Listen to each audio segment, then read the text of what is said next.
Les vis acorticales peuvent être utilisées pour obtenir une réduction et une immobilisation complémentaires.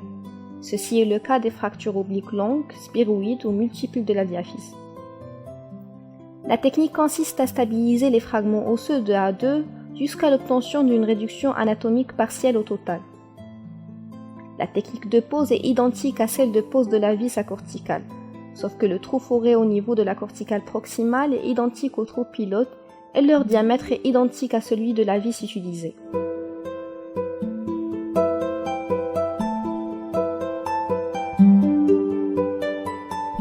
À l'aide de Davier, on comprime les fragments osseux de A2. Ceci permet aussi leur stabilisation pendant la manipulation. Puis avec une mèche d'un diamètre approprié et un guide mèche, on fore à la fois les deux corticales.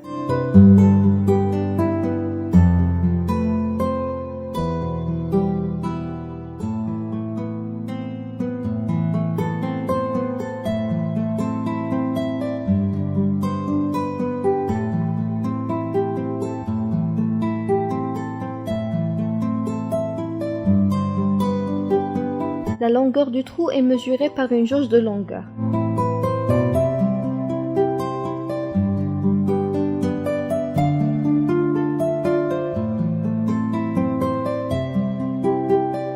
À l'aide d'un tarot de diamètre égal à celui de la vis utilisée et d'un protège-tarot adapté, on fore en même temps les deux trous. Il est utile de tourner le tarot dans le sens contraire du taraudage. Cela aide à éliminer les coupeaux d'os.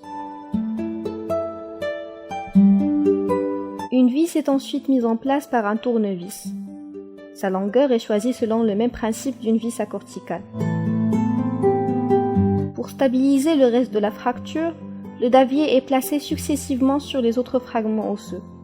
La vis est mise en place en suivant les mêmes étapes.